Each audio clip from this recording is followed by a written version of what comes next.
Hello दोस्तों, मैं हूं राजेश चौधरी और आप देख रहे हैं जय भारत ऑनलाइन क्लासेस। आप सभी दोस्तों को, साथियों को 74वें स्वतंत्रता दिवस की हार्दिक शुभकामनाएं। दोस्तों, इस महामारी संकट के कारण से आप और हम सब मिलकर स्वतंत्रता दिवस नहीं मना सके, फिर भी आप लोग हमारे से दिलों से जुड़े हुए हैं। अतः आप सभी लोग अपने परिवार के साथ, अपने जहाँ भी रह रहे हैं घर पर, आप स्वतंत्रता दिवस मनाएं, झंडा फहराएं अपने पड़ोस के विद्यालयों में। और इस महामारी के संकट में आप सभी लोग सुरक्षित होंगे, अपने अपने घरों में स्वस्थ होंगे, मस्त होंगे।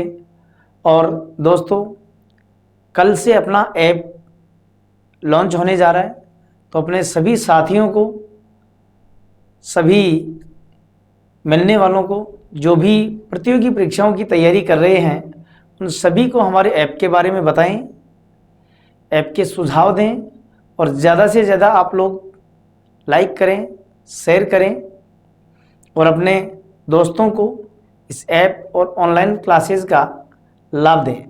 दोस्तों, कल हम पढ़ रहे थे वर्ण, और वर्णों में हमने स्वर वर्णों को कंप्लीट कर लिया, उनका वर्गीकरण 5 प्रकार से किया और व्यंजन वर्ण हमने प्रारंभ कर दिए थे।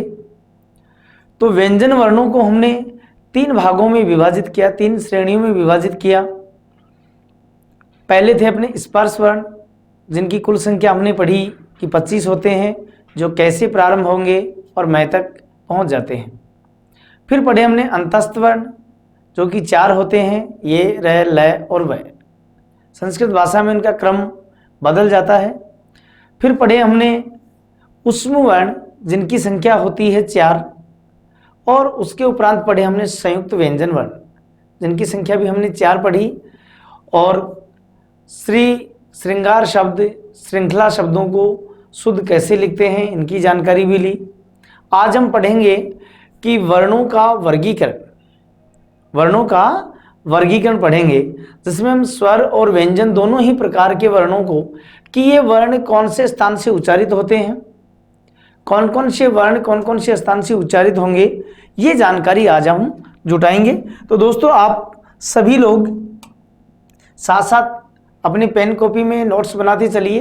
कहीं भी कोई दिक्कत हो तो हमें कमेंट बॉक्स में डालिए। हम दूसरे दिन उस समस्या का निराकरण करेंगे, सुझाव देंगे कि कैसे उत्तर निकलेगा। किसी भी प्रश्न में दिक्कत हो तो आप लोग बिना झिझक के हमारे कमेंट बॉक्स में डाल सकते हैं। आज हम बात करेंगे वर्णों का वर्गीकरण। वर्णों का वर्गीकरण दोस्तों, पहले पढ़ा था हमने स्वर वर्णों का वर्गीकरण। आज हम पढ़ रहे हैं वर्णों का वर्गीकरण, अर्थात स्वर और व्यंजन दोनों का ही वर्गीकरण एक साथ पढ़ेंगे। और इन वर्णों के वर्गीकरण को हम 2 भागों में, या मुख्य रूप से कहें हम कि 2 भागों में विभाजित किया जाता है। वर्णों के वर्गीकरण को 2 भागों में बांटेंगे हम, और वो 2 भाग हैं अपने। पहला है उच्चारण स्थान के आधार पर वर्गीकरण। उच्चारण स्थान के आधार पर वर्गीकरण, उच्चारण स्थान के आधार पर वर्गीकरण, उच्चारण स्थान के आधार पर। दोस्तों, स्वर वर्णों के वर्गीकरण में पढ़ा था हमने उच्चारण के आधार पर। अब हमने एक नया शब्द और लिया, एक नया शब्द हमने और ले लिया, और वो शब्द लिया है हमने स्थान। उच्चारण के आधार पर वर्गीकरण पढ़े थे हमने स्वर वर्णों का। आज हम पढ़ रहे हैं उच्चारण स्थान के आधार पर, कि उच्चारण स्थान होते कितने हैं। तो देखो कि जब हम किसी भी वर्ण का, किसी भी शब्द का उच्चारण करते हैं, किसी भी ध्वनि का मौखिक उच्चारण करते हैं, तो वायु जो है हमारे फेफड़ों से उठकर बाहर आती है।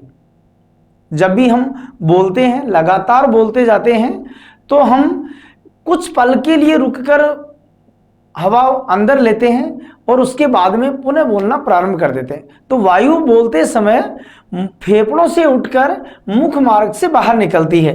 तो दोस्तों, उच्चारण स्थान देखिए हम कि ये अपने दांत हैं, और दांतों के बाद में ये अपने बन गए, ये अपनी जीवा है,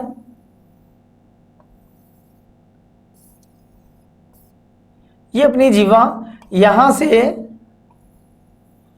हम कह सकते हैं कि ये ऊपर का अपना तालू है और ये अपना नीचे का जबड़ा है और ये अपनी जीवा है।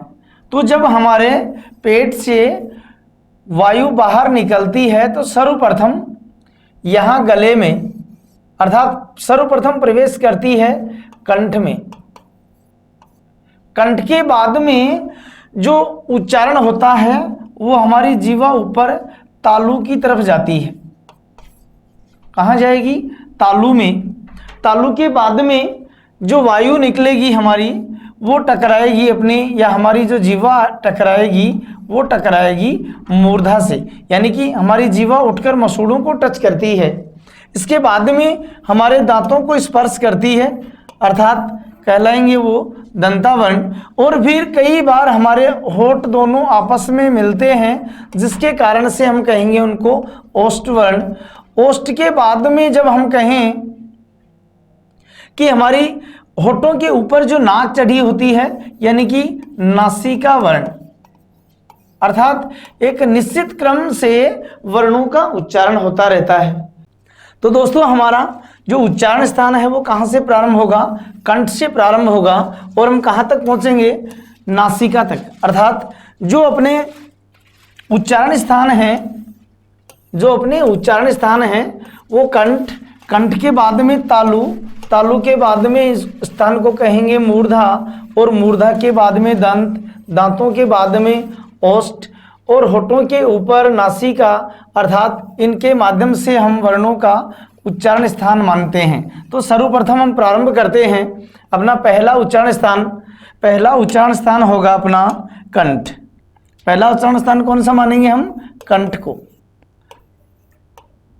दोस्तों संस्कृत व्याकरण में एक विद्वान हुए हैं पाणिनि, जिन्होंने एक रचना लिखी थी अष्टाध्यायी, और अष्टाध्यायी में संस्कृत व्याकरण का वर्णन किया गया और संस्कृत व्याकरण की वह पहली पुस्तक मानी जाती है। और हिंदी भाषा का व्याकरण विशेषकर संस्कृत व्याकरण से लिया गया, अर्थात कंठ वर्णों को ही दूसरा नाम देते हम कंठव्य वर्ण या कंठव्य ध्वनियाँ। कंठव्य वर्ण या कंठव्य ध्वनियाँ, इनका संस्कृत व्याकरण में सूत्र बनाया गया और उसी सूत्र को हम हिंदी भाषा में भी प्रयोग लेते हैं, जिस सूत्र को हम कहेंगे अकु है विसर्जनीयाना कंठव्य। अकु है विसर्जनीयाना कंठव्य। अकु है विसर्जनीयाना कंठव्य।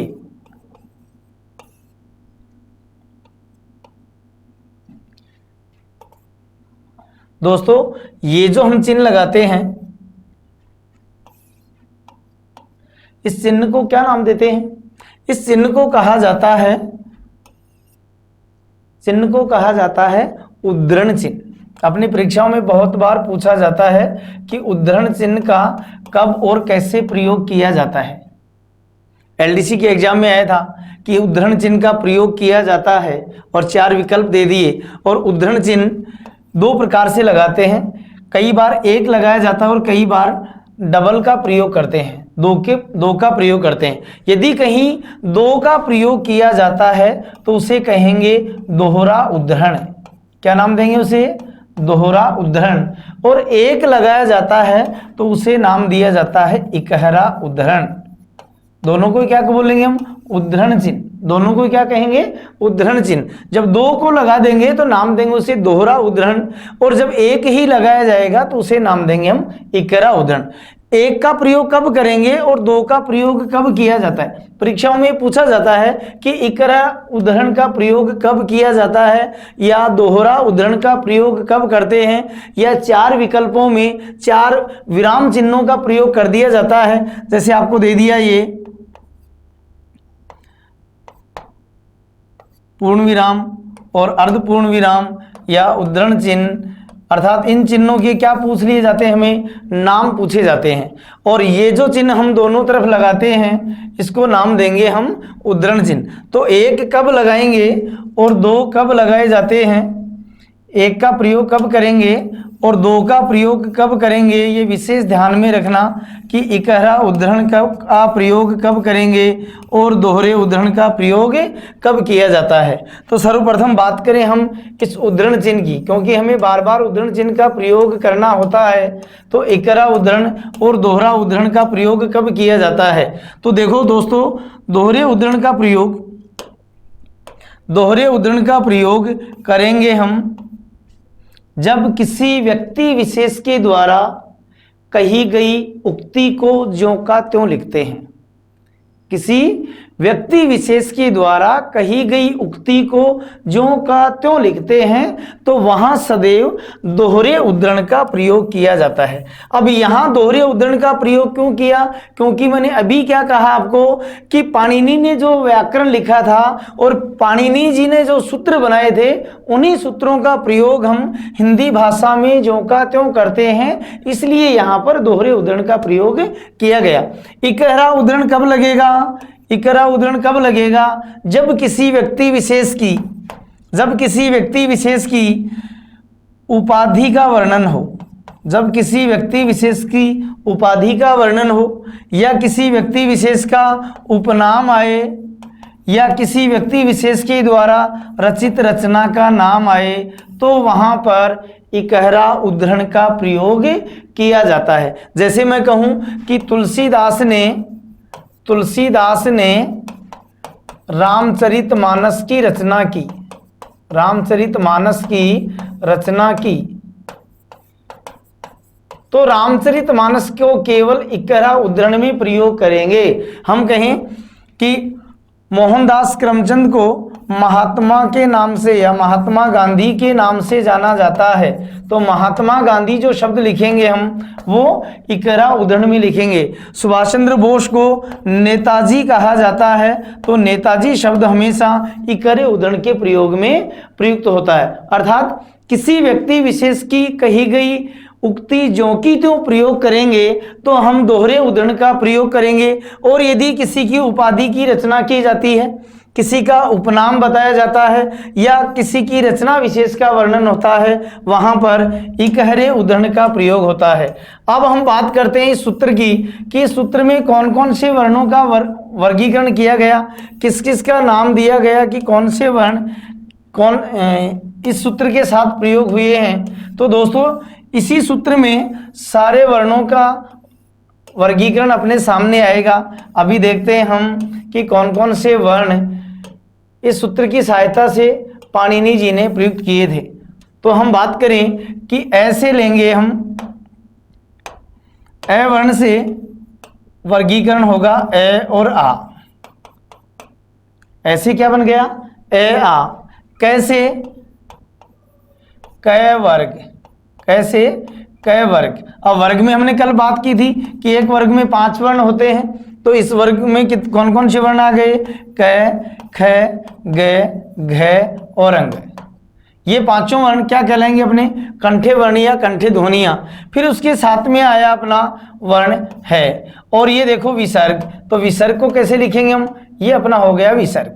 अब हम बात करें, आपके सामने प्रश्न आते हैं, मान लो आपको दे दिया कि गय वर्ण का उच्चारण स्थान बताइए, गय वर्ण का उच्चारण स्थान बताइए, तो हम क्या कहेंगे कि गय वर्ण कैसे वर्ण है, कंठ वर्ण है या कंठे ध्वनियां हैं। आपको कहें कि है वर्ण का उच्चारण स्थान, तो दोस्तों ये सारे वर्ण अलग अलग स्थानों में चले जाते हैं, इसलिए इन सूत्रों की सहायता से हम जल्दी याद रख सकते हैं। और पहला सूत्र हुआ अपना, पहला स्थान हुआ कंठ, या उनको कहेंगे हम कंठे वर्ण कंठे ध्वनियां, जिनका सूत्र बना दिया हमने, अकुह विसर्जनी आना कंठव्य। ऐसे वर्ण बने ए आ, कैसे कै वर्ग, कै वर्ग में 5 वर्ण आ जाएंगे, और है से है और विसर्ग से विसर्ग। अब दोस्तों हम बात करें कि है और विसर्ग दोनों ही क्यों कंठ में क्यों शामिल किए गए, तो दोस्तों हम देखते हैं कि ए वर्ण का उच्चारण भी हुआ कहाँ, कंठ में, और है का भी हुआ कहाँ, कंठ में। अब आप उच्चारण करें, विसर्ग का उच्चारण करते हैं तो उच्चारण करते हैं ए है, अर्थात इसको हम ऐसे भी लिख सकते हैं, तो ए का उच्चारण भी कहाँ हुआ था अपने कंठे ध्वनियों में, और है का भी उच्चारण कहाँ हुआ कंठे में, अर्थात विसर्ग का उच्चारण भी कहाँ होगा कंठ ध्वनियों में विसर्ग का उच्चारण होता है। कंठ का भी, कंठ में कौन से आ जाएंगे अपने विसर्ग ध्वनि।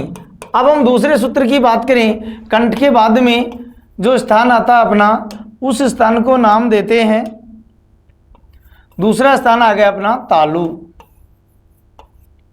जिन वर्णों को नाम देंगे तालव्य वर्ण, वर्णों को नाम क्या देंगे हम तालव्य वर्ण, तालु वर्ण या तालव्य वर्ण। इनका सूत्र क्या है, तो इनका सूत्र है अपना, सूत्र क्या लिखेंगे, सूत्र लिखेंगे इनका इचुयेसाना तालव्य, इचुयेसाना तालव्य, इचुयेसाना तालव्य। और फिर हम क्या लगाएंगे उद्धरण चिन्ह। हम बात करें, देखो कंठे ध्वनियों में कौन से आए थे, ऐसे ए आ, कैसे कै वर्ग, हैसे है और विसर्ग से विसर्ग। वैसे ही इस सूत्र का वर्गीकरण करते हैं हम, इसे बन जाएंगे अपने ई, इसे क्या बनेगा ई। फिर हमने कै वर्ग, तो यहाँ जैसे क्या बन जाएगा च वर्ग, च वर्ग में फिर पांचों वर्ण आ जाएंगे। कौन कौन से हैं पांचों वर्ण, च, छ, ज, झ और ये, च, छ, ज, झ ये। उनके बाद में ये वर्ण और ये अपना पहला स, अर्थात तालु वर्ण कौन कौन से कहलाएंगे ई, च वर्ग, ये और स। इनके बाद में तीसरा वर्गीकरण होगा अपना मूर्धा, मूर्धा। और जिन वर्णों को नाम देंगे मूर्धन्य वर्ण, नाम क्या दे देंगे मूर्धन्य वर्ण। दोस्तों कंठ, कंठ से प्रारंभ किया, कंठ के बाद में स्थान है तालु। तालु स्थान कौन सा होता है, अपनी जीवा के बिल्कुल ऊपर की ओर, जो अपनी खाली जगह है जीवा से बिल्कुल ऊपर, अपनी जीभ ऊपर की ओर जाए, ऊपर को स्पर्श करे, उनको कहेंगे हम तालु। अब मूर्धा स्थान होता कौन सा है, तो देखो तालु से थोड़ा आगे आए, अपने दांतों के अंदर की तरफ जो लकीर सी बनी होती है, अर्थात जिनको अपनी भाषा में बोलते हैं मसूड़े बोलते हैं, जिनको अपनी भाषा में क्या बोलेंगे मसूड़े बोलते हैं। और जब हमारी जीवा उन मसूड़ों को टच करे, जब हमारी जीवा बोलते समय मसूड़ों को टच करे, उस स्थान को हम कौन सा स्थान बोलते हैं मूर्धा स्थान बोलते हैं। अर्थात जब हमारी जीवा उच्चारण के समय मसूड़ों को टच करके आती है, मूर्धा स्थान को टच करती है, स्पर्श करती है, उन वर्णों को बोलेंगे मूर्धा वर्ण या मूर्धन्य वर्ण। सूत्र क्या बनेगा इनका, सूत्र क्या बनेगा, सूत्र है इनका ऋटूर्षाना, ऋटूर्षाना मूर्धन्य, ऋटूर्षाना मूर्धन्य, ऋटूर्षाना मूर्धन्य। कंठ का सूत्र था अपना अकु है विसर्जनी आना कंठव्य, ऐसे बन गया ए आ, कैसे कै वर्ग, हैसे है और विसर्ग से विसर्ग। दूसरा सूत्र बना अपना इच्विसाना तालव्य, ई, च वर्ग, ये और से। तीसरा सूत्र क्या बना अपना ऋटूर्षाना मूर्धन्य, री से री, ऋषि, री से री। अब अपना पहले में आया कै वर्ग, दूसरे में आ गया च वर्ग, तो तीसरा वर्ग कौन सा आ गया अपने पास ट वर्ग। और ट वर्ग में वो पांचों आ जाएंगे ट, ठ, ड, ढ और ण। फिर अपना वर्ण आया र, और ये अपना दूसरा से क्या कहलाएगा, पहला से कहलाएगा अपना तालु से, पहले से को क्या नाम देंगे हम तालव्य से, तो दूसरा से क्या कहलाएगा अपना, दूसरा से क्या कहलाएगा मूर्धन्य से, दूसरा से क्या कहलाएगा मूर्धन्य से। अब हम बात करें अगले वर्गीकरण की, तो चौथा वर्गीकरण होगा अपना दंता। कौन सा होगा दंता स्थान या दंतावर्ण, और जिनको नाम देंगे दंतव्य, नाम क्या देंगे दंतव्य वर्ण। क्या नाम देंगे दंतव्य वर्ण। कै वर्ग आ गया च, उसके बाद में ट वर्ग। अब हमें पहले बात करें हम सूत्र की कि दंता का सूत्र क्या उच्चारण करेंगे हम लृतुल्लसाना दंतव्य। क्या सूत्र क्या बनाएंगे लृतुल्लसाना दंतव्य, लृतुल्लसाना साना दंतव्ये, लृतुल्य साना दंतव्ये, लृतुल्य साना दंतव्ये।